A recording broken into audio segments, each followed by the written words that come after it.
നമസ്കാരം. അങ്ങനെ കോവിഡ് ചികിത്സയ്ക്ക് മരുന്ന് കണ്ടെത്തിയ ആള് ജയിലിലേക്കുള്ള വഴി തേടുകയാണ്. എന്നാ പിടിച്ച് ജയിലിലിടുമെന്ന് അറിയില്ല. ബാബ രാംദേവ്. അങ്ങനെ ബാബ രാംദേവ് കോവിഡിനുള്ള മരുന്ന് കണ്ടെത്തിയത്രേ. വളരെ ഫലപ്രദമാണെന്ന് അങ്ങനെ തന്നെ പറയുന്നു. അതുണ്ടാക്കി വിൽക്കുകയും ചെയ്തു. കൊറോണ കിറ്റിനുള്ള പൈസ 545 രൂപ മാത്രം. അത്ര മാത്രമേ ഉള്ളൂ.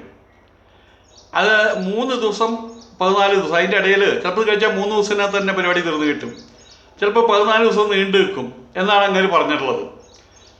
അതിൻ്റെ പേരിൽ ഇപ്പോൾ ഇവര് എന്തായാലും പറയും, ബാബ രാംദേവ്, പിന്നെ അതിൻ്റെ MD ഉണ്ട്, പതഞ്ജലി ആയുർവേദ്, അതിൻ്റെ MD ഉണ്ട് ബാലകൃഷ്ണൻ, ആചാര്യ ബാലകൃഷ്ണൻ എന്തോ പേര്.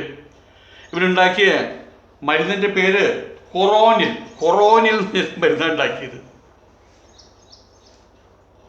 ആ മരുന്നാണ് ഇവർ വിറ്റ് പൈസ ഉണ്ടാക്കിയത്. ഇപ്പം സംഭവിച്ചത് എന്താണെന്ന് വെച്ച് കഴിഞ്ഞാൽ,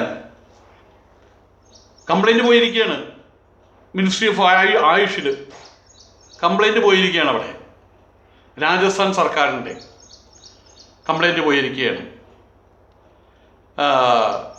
ഇത് മാത്രമല്ല, കംപ്ലൈൻറ്റ് ഫയൽ ചെയ്തിട്ടുണ്ട് ഈ യോഗ ഗുരുവിൻ്റെ പേരിൽ, ബാബ രാംദേവിൻ്റെ പേരിൽ ബീഹാർ കോടതിയിൽ. അവിടെയും ചെയ്തിട്ടുണ്ട്.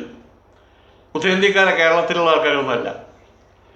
നമ്മൾ ചെയ്തു കഴിഞ്ഞാൽ ഹിന്ദുക്കൾക്ക് അതേ കണ്ട് ഹിന്ദു സന്യാസിയെ എന്നൊക്കെയും പറഞ്ഞിട്ട് ആൾക്കാർ വരുമല്ലോ. ഇത് അവരൊന്നുമല്ല, രാജസ്ഥാൻ ഗവൺമെൻറ്റും ബീഹാർ ഗവൺമെൻറ്റും അത് ചെയ്തിട്ടുള്ളത്. രണ്ടുപേർക്കും അതിലെ ഈ ആചാര്യ ബാലകൃഷ്ണൻ, അയാളാണ് ഇതിൻ്റെ ഈ തരിയുടെ കളിയുടെ അകത്ത്. പിന്നെ ബാബ രാംദേവും. സർക്കാർ അനുമതിയില്ലാതെ ഒരു മരുന്ന് പരീക്ഷണം നടത്താൻ പാടില്ല ആളുകളുടെ ദേഹത്ത്.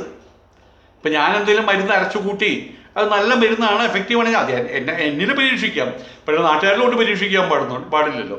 അതുകൊണ്ട് സർക്കാർ അനുമതിയില്ലാതെ മരുന്ന് പരീക്ഷണം നടത്തിയവർ രോഗബാധിതരിൽ പരീക്ഷിച്ചു. രസം എന്താണെന്നറിയാമോ? രോഗം നെഗറ്റീവായി എന്ന് സർട്ടിഫിക്കറ്റ് കിട്ടിയ ആളുകളിലും വിരുദ്ധ പരീക്ഷിച്ചിട്ടുണ്ട്. അത്രയും വലിയ തരികട പരിപാടിയാണ് ഇവർ നടത്തിയത്. അതിൻ്റെ പേരിലാണ് ഇപ്പോൾ കേസ് കൊടുത്തിട്ടുള്ളത്. ഇതിപ്പോൾ ഈ സന്യാസിമാരുടെ മരുന്ന് വ്യാപാരം വ്യാപകമാണത്. യഥാർത്ഥത്തിലുള്ള സന്യാസി ആരെ? കാമ്യാനാം കർമ്മണാന്യാസം സന്യാസം കവയോ വിദുഹു ഗീത പറഞ്ഞിട്ടുണ്ട്. ഉപനിഷത്ത്, അതായത് നമ്മളിവിടെ പറയാണ്ട് സംഹിത, ബ്രാഹ്മണങ്ങൾ, ആരണ്യങ്ങൾ, ഉപനിഷത്ത്, ഇങ്ങനെ 4 ഡിവിഷനായിട്ട് വേദങ്ങൾ, ഓരോ വേദത്തിലും അങ്ങനെയുണ്ട് 4 ഡിവിഷൻ പോലെ. ഇതിന് ആദ്യത്തെ ഡിവിഷൻ ബ്രഹ്മചാരികൾക്കും, അതായത് സംഹിത, അത് കഴിഞ്ഞാൽ ബ്രാഹ്മണങ്ങൾ ഗൃഹസ്ഥാശ്രമികൾക്കും, അത് കഴിഞ്ഞാൽ ആരണ്യകങ്ങൾ വാനപ്രസ്ഥർ ഇത് കടന്ന ആളുകൾക്കും, പിന്നെ സന്യാസിമാർക്കുള്ള ഉപനിഷത്ത്, അവരുടെ മാർഗദർശനങ്ങളാണ് അതിനകത്തുള്ളത്. പക്ഷേ ഈ ഉപനിഷത്ത് വളരെ ഗൂഢശാസ്ത്രമാണത്. അത് സാധാരണക്കാർക്ക് പെട്ടെന്ന് ദേഷ്യമൊന്നും വരില്ല. അപ്പം ഇവരുടെ ഈ വിൽപ്പന പരിപാടി, ഉപനിഷത്ത് വിൽപ്പന പരിപാടി നടക്കില്ല. ഗീതാജ്ഞാനയജ്ഞം, ഉപനിഷജ്ഞാനയജ്ഞം അങ്ങനെ ആൾക്കാരും വരില്ല. ആയതുകൊണ്ട് ഉപജീവനം നടക്കണ്ടേ? സാധാരണ ഉപജീവനമല്ല. വിശക്കുന്ന സമയത്ത് ഔഷധം പോലെ, ഔഷധം എന്നാണ് പറഞ്ഞിട്ടുള്ളത്. വിശക്കുന്ന സമയത്ത് ഭിക്ഷ വാങ്ങിച്ച് ഔഷധം പോലെ സേവിക്കുക. ഇതിന് സാമ്പാറില്ലേ, അതിനകത്ത് ഉപ്പ് കുറവാണല്ലോ എന്നൊന്നും പറഞ്ഞിട്ടില്ല. കിട്ടിയത് കയ്യിൽ വാങ്ങിച്ചിട്ട് കഴിക്കാനൊക്കെ പറഞ്ഞിട്ടുള്ളത്. അങ്ങനെയൊക്കെയാണ് പറഞ്ഞിട്ടുള്ളത്. അതൊക്കെ പോട്ടെ, കാലം മാറി, അതിനൊക്കെ വിട്ടുകൊടുക്കാം. ഇതിപ്പോൾ ഹൈ ക്ലാസ് ലൈഫിന് വേണ്ടിയിട്ടാണ് ശ്രമിക്കുന്നത്. അപ്പം അതിനുവേണ്ടി എന്താ സന്യാസിമാരുടെ പ്രധാന പരിപാടി? അവർ പഠനങ്ങളല്ല, വൃദ്ധസദനം ഉണ്ടാക്കുക, ബാലസദനം ഉണ്ടാക്കുക, സ്കൂൾ ഉണ്ടാക്കുക, ഹോസ്പിറ്റൽ ഉണ്ടാക്കുക, കോളേജ് ഉണ്ടാക്കുക, ഹൈ പവർ, എല്ലാം ഹൈ പവറാണ്. സോപ്പ് ഉണ്ടാക്കുക, ചന്ദനത്തിരി ഉണ്ടാക്കുക, ആ കൂട്ടത്തിലാണ് ആയുർവേദ മരുന്നുകൾ. ഇതിൻ്റെയൊക്കെ പേരിൽ huge donations, car, caravan, helicopter. കേരളത്തിൽ 18 ലക്ഷം രൂപയുടെ എന്തായാലും പറയാം, 18 ലക്ഷം രൂപയുടെ കാറാണ്. പക്ഷെ കോണ കൊടുത്ത് ചെരുപ്പ് മരമുട്ടി ഇട്ടിട്ട് അതിനകത്ത് കയറുള്ളൂ, ഒറ്റമുണ്ട് ഇട്ടിട്ട് കയറുള്ളൂ എന്നർത്ഥം. അവർക്ക് സോഫിസ്റ്റിക്കേറ്റഡ് ആയിട്ടുള്ള പിച്ചക്കാരാണ്. മറ്റുള്ളവരെയൊക്കെ വഞ്ചിക്കുന്നു. ഞങ്ങളൊക്കെ ആത്മവഞ്ചകന്മാരാണ്. അവരെ തന്നെ വഞ്ചിക്കുകയാണ് ചെയ്യുന്നത്. അങ്ങനെയൊക്കെ കാളവണ്ടിയിൽ നടക്കണ്ടേ, അല്ലെങ്കിൽ നടന്നു പോവുകയല്ലേ വേണ്ടത് അവരങ്ങനെയാണെങ്കിൽ. അപ്പം കാവിയിട്ട സോഫിസ്റ്റിക്കേറ്റഡ് പിച്ചക്കാരുണ്ട്, അല്ലാത്ത സാധാ പിച്ചക്കാരും ഉണ്ട്. ഇവിടെ നമ്മൾ മനസ്സിലാക്കേണ്ടത്, ഒരു മുസ്ലിം സമുദായത്തിൽ ഉസ്താദ്, ഞാൻ ഉസ്താദാണേ, എനിക്കെന്തിന് പിച്ച തരണേ, ഞാൻ ഉസ്താദാണേ, എനിക്കെന്തിന് പിച്ച തരണേ പറഞ്ഞാൽ അവർ മോന്തയ്ക്ക് കുത്തില്ലേ? അവർ ചോറാണോ കൊടുക്കുക, ഏറല്ലേ കൊടുക്കുക, ഊട്ടല്ലേ കൊടുക്കുക, ആട്ടല്ലേ കൊടുക്കുക? പാതിരിയുടെ വേഷം ധരിച്ച് ലോഹയും ധരിച്ചൊരു പള്ളിയിൽ അച്ഛൻ പുറത്തിറങ്ങിയെന്ന് എനിക്കെന്താണേ എന്ന് പറഞ്ഞു കഴിഞ്ഞാൽ അവരെന്താ ചെയ്യുക? ചൂടെടുത്തടിക്കില്ലേ ഇവര്? ഇവിടെ ഹിന്ദുക്കൾ ഈ കാവി ധരിക്ക് പിച്ചയൊന്നും എണ്ണിക്കോട്ടെ, പാവങ്ങളായിക്കോട്ടെ, അവർക്ക് എന്ത് ചെയ്യാൻ പറ്റും? നാളെ എനിക്ക് പിച്ചക്കാരനാ വേണ്ടി വരും. പക്ഷേ ഈ കാവ്യ വസ്ത്രം ധരിച്ച് മഹത്തായിട്ടുള്ള ഒരു ഭാവന അതിൻ്റെ പുറകിലുണ്ട്. ഈ കാവ്യ വസ്ത്രം ധരിച്ച് വരുന്ന സമയത്ത് പറയണം, കാവ്യ വസ്ത്രം ഊരി വരികയാണെങ്കിൽ ഞാൻ പിച്ച തരാം എന്ന് പറയണം. കാവ്യ ഇപ്പോൾ ഒരു ബിസിനസ്സാക്കി മാറ്റിയിരിക്കുക, ഉപജീവനത്തിൻ്റെ ചിഹ്നമായിട്ട് മാറിയിരിക്കുകയാണ്.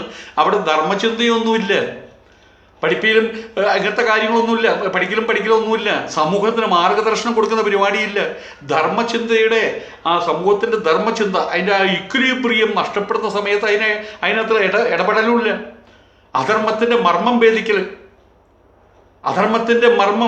ഭേദിക്കൽ ഒരു സന്യാസിയുടെ ചുമതലയല്ല. പക്ഷെ അയാൾ അറിയാതെ അത് ചെയ്യുമെന്ന് മാത്രം. പക്ഷെ ഇപ്പം നല്ല സ്ഥിതി, തൊട്ടേനും പിടിച്ചാലും പൈസ ഓൺലി പ്രോഗ്രാം അത് മാത്രമായി മാറി. ഇവിടെ ഈ ശാസ്ത്രകാരന്മാർ അമേരിക്കയിലും റഷ്യയിലും യൂറോപ്യൻ കൺട്രിയിലും ഇന്ത്യയിലുള്ള ശാസ്ത്രകാരന്മാർ തല പോവുകയാണ് ചൈനയിലടക്കം ഈ കോവിഡിനെ നിയന്ത്രിക്കാനുള്ള മരുന്ന് കണ്ടെത്താൻ വേണ്ടിയിട്ട്.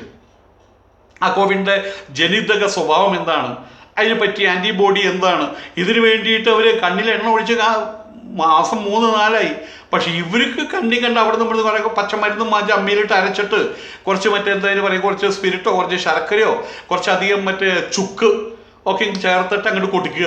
ഇതന്നെ കൊറോണയിൽ നല്ല എന്തായാലും പറയുക, പ്രിന്റഡ് ആയിട്ടുള്ള നല്ല ബോക്സിനൊക്കെ എടുത്തിട്ട് ഡെപ്പിക്കകത്തിട്ട് കൊടുക്കുക. നമ്മൾ പണ്ടൊരുത്തം കൊടുത്തില്ല, ജെലൂസിൽ വടക്കം, പാരസിറ്റമോൾ ലേഹ്യം, വിക്സ് കഷായം എന്നൊക്കെ പറഞ്ഞ പോലെ കൊടുത്ത പോലെ ഓരോന്നൊക്കെ കണ്ടു ചേർത്ത് കൊടുക്കുക. സർക്കാർ കീഴ്വഴങ്ങി നിൽക്കും. ഇതൊക്കെ കണ്ടാൽ കീഴ്വഴങ്ങി നിൽക്കും. കാരണം ഇവരൊക്കെ നമുക്ക് കേട്ടിട്ടുണ്ട്, ഗുർമീത് സിംഗിൻ്റെ കഥ നമ്മൾ കേട്ടിട്ടുള്ളതല്ലേ, റാം റഹീം ബാബ എന്നും പറഞ്ഞിട്ട് അയാളുടെ കയ്യിലുണ്ടായത് മൂന്ന് BMW ഉണ്ടായിരുന്നു, അതുപോലെ തന്നെ റോൾസ് റോയ്സ് ഉണ്ടായിരുന്നു.